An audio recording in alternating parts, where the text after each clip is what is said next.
let me teach you how you guys can use Notion templates. So this Noodle Desk Habit Tracker is basically a Notion template which I downloaded and I'm about to start using. Now every Notion template is different, okay? So I cannot teach you how to use a template, but I can teach you how to download a template, how to find or download a template. You just need to click on the search at the top right corner.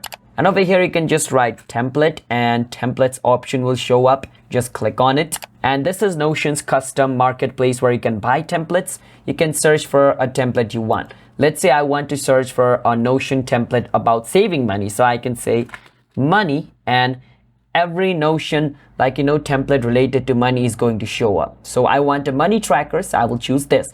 And some Notion template you need to pay for, some are free. So this is free, so I will obviously just click on it to download it. And then I'm just going to click on add right beside it. And basically the template is going to show up over here. Now, just like this, you can add multiple or you can download and use multiple different types of template in Notion. Hope you understand. Subscribe to our channel for more videos like this.